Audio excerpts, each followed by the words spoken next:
देखिए, ऐसा है, मैं इतना कहना चाहूंगा भारतीय जनता पार्टी के नेता और मंत्री लोगों से कि वो राहुल जी को, जो राहुल जी की सोच है, जो राहुल जी की जो काम करने के तरीके हैं, वो दूर दूर तक कोई नहीं है।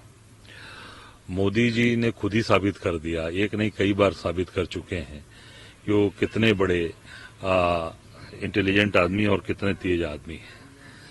कई आपको रिकॉर्ड में मैं बताया, अभी कल परसों मैं देखा, एक वीडियो वायरल हो रहा है कि 97 का 57 अभी बोला ना, मोदी जी ने ही बोला ना। अब इसको क्या कहा जाएगा।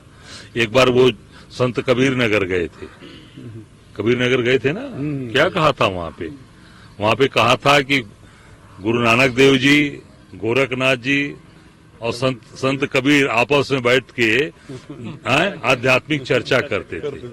तो ये जरा पूछिएगा मंत्री जी से कि ये मोदी जी का कितना बढ़िया उनका दिमाग है और कितना बढ़िया उनका जो मतलब मानसिक जो स्तर है, मानसिक स्तर पर अपने प्रधानमंत्री का खुद का देखें कि उनकी स्थिति क्या हो चुकी है।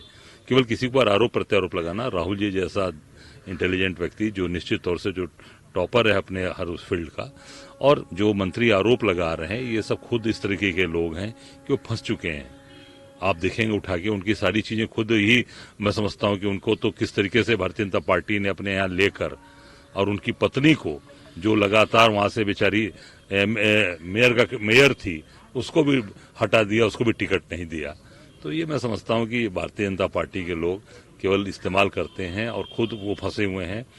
और राहुल जी जैसा आदमी, मैं निश्चित तौर से कहूं कि वो जिस तरीके की सोच रखते हैं, पहले कोरोना के पहले क्या कहा कि कोरोना आप तत्काल रोकिए, और इन लोगों ने मजाक उड़ाया, पूरे देश में लाखों लाख लोग मर गए। कितनी बुरी। नोटबंदी में क्या कहा, ये बहुत जो देश का सबसे बड़ा घोटाला होगा साबित हो रहा है, पूरा देश तबाह हो गया। आज तक न व्यापार उठ पाया, न लोगों का रोजगार उठ पाया, सारी चीजें बर्बाद हो गई। तो निश्चित तौर से जो उनके मंत्री का जो बयान है और जो भी उन्होंने जो भी कहा है, मैं समझता हूं कि वो सब चीजें पूरी तरीके से उनके मोदी के ऊपर लागू होती हैं और उनके नेता पर लागू होती हैं।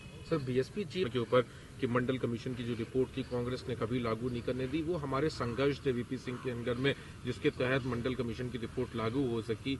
एक बार फिर से उन्होंने कांग्रेस पे वो हमलावर हैं। अब ये सोच लीजिए कि अब जैसे बार बार ये कहा जाता है कि भारतीय जनता पार्टी की वो बी टीम के रूप में काम कर रही है।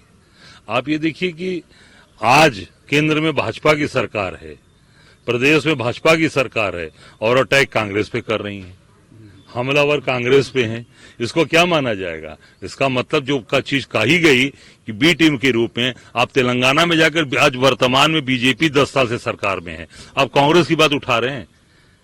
आज जो बीजेपी से जो चीजें आपको बोलना चाहिए था कि आज बेरोजगारी बढ़ गई, उनका वोटर परेशान है, उसको रोजगार नहीं मिल रहा, काम नहीं मिल रहा, उसको कहीं पर भी कोई काम नहीं है, और पूरी तरीके से उत्तर प्रदेश में जंगल राज का, इस पे नहीं बोल रही हैं, कांग्रेस पर बोल रहे हैं। क्यों? क्योंकि ईडी और सीबीआई के दबाव में, और ये भारतीय जनता पार्टी, मोदी उनसे बुलवा रहे हैं, ये मोदी उनके जो है उनसे बुलवा रहे हैं। मैं सीधे सीधे कहना चाहूंगा, तो वो कांग्रेस को जानबूझकर, हमलावर कांग्रेस को, केवल और केवल कांग्रेस को, मतलब चीजों को, पुरानी बातों को उठाना। वर्तमान में प्रदेश और केंद्र में भाजपा की सरकार है, उनके खिलाफ क्यों नहीं बोल रही हैं आप? उनकी आप स्पोक्स पर्सन बन के क्यों बोल रही हैं? सर, वर्ल्ड कप के ऊपर मैं बीसीसीआई से कहूंगा कि आने वाले कोई भी मैच किसी भी गांधी परिवार के बर्थडे पे या उनके उस पे ना रखे जाएं। नहीं, ये तो मैं ये कहना चाहूंगा कि ये रखने वाले कौन लोग थे। ये रखने वाले भी तो जय शाह थे, अमित शाह के बेटे जय शाह। तो जय शाह को क्यों नहीं बोला उन्होंने।